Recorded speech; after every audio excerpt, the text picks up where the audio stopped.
22,000 sailors are trapped. Ships are running out of food. And the most powerful navy in the world just paused. What do they know that we don't? Here's what's actually happening right now. And it's moving fast. If you want daily updates on breaking geopolitical stories like this one, hit subscribe right now so you don't miss what comes next. Iran's foreign minister just landed in Beijing on an emergency visit, practically begging China for a lifeline. And shockingly, China appears willing to give it. This is happening even as China bleeds. Roughly 60% of China's oil flows through the Strait of Hormuz, the very waterway Iran has been choking. So why would China defend the country that's strangling its own energy supply? That question is about to get a lot more complicated. It started with a single sanction. In the last week of April, the US Treasury hit China's Hangy Petrochemical Refinery, no small target. This facility processes around 400,000 barrels of oil every single day, making it China's second largest independent refinery.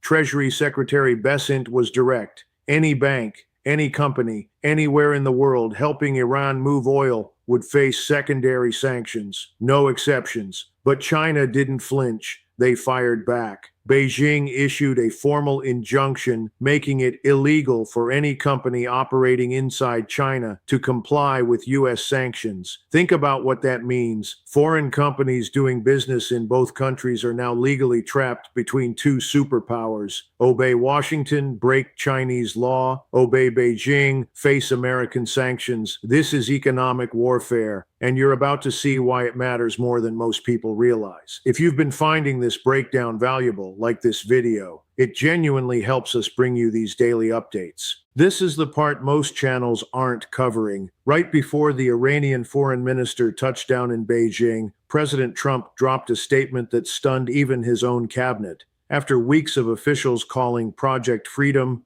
the U.S. operation to reopen the Strait of Hormuz, a critical humanitarian mission, Trump announced it was being paused. His words, "Progress has been made toward a complete final agreement with Iran, and the movement of ships through the strait will be paused for a short period." That's it. No warning, no detailed explanation. Over 1,550 commercial vessels carrying 2,500 sailors, many running dangerously low on supplies, and the mission protecting them just stopped. So what changed? Here's where it gets strange. While Trump is telling the press a deal is very close, Secretary of State Marco Rubio is saying something completely different. In his own words, the U.S. doesn't even know who they're negotiating with because Iran is run by competing factions. And the same day Rubio said that, the IRGC attacked the UAE, prompting Iran's own president to publicly condemn the strike. So is Iran negotiating in good faith? Or is one hand signing while the other keeps firing? Rubio didn't hold back when pressed on Iran's nuclear intentions. He pointed to enriched uranium stockpiled at 60%, a level that has zero civilian use. He noted underground mountain facilities built specifically to hide enrichment activity, and he reminded the press that countries with genuine civilian nuclear programs simply import enriched fuel. They don't build secret caves to produce it. His message was clear. Iran is behaving like a country that wants a bomb, not a power plant. The diplomatic process, he said, must begin with Iran naming what it's willing to negotiate and showing that willingness through concrete early concessions. Meanwhile, General Dan Caine,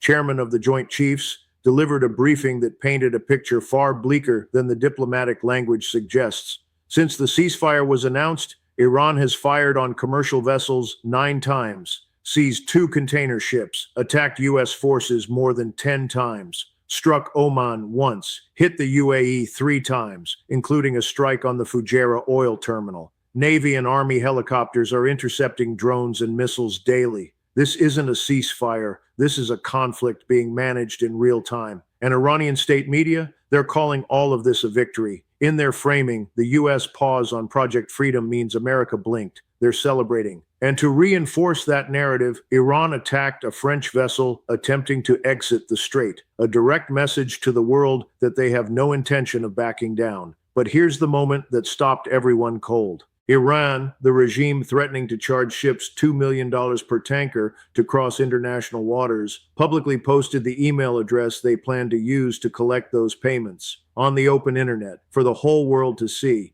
The regime attempting to hold the global economy hostage apparently forgot how email works. This situation is evolving by the hour. China is blocking US sanctions while simultaneously hosting Iran's top diplomat. Trump is pausing a humanitarian mission while claiming a deal is imminent. Rubio is contradicting his own president in press conferences, and Iran is firing missiles while negotiating peace. If you're not watching closely, you will miss the moment this breaks open, and it will break open. Drop your thoughts in the comments. Do you think Trump's deal with Iran is real, or is this all theater? Every comment you leave helps push this analysis to more people who need to see it. We cover this story every single day because the situation demands it. If you haven't subscribed yet, now is the time. Not because we're asking nicely, but because tomorrow's update may be the one that changes everything.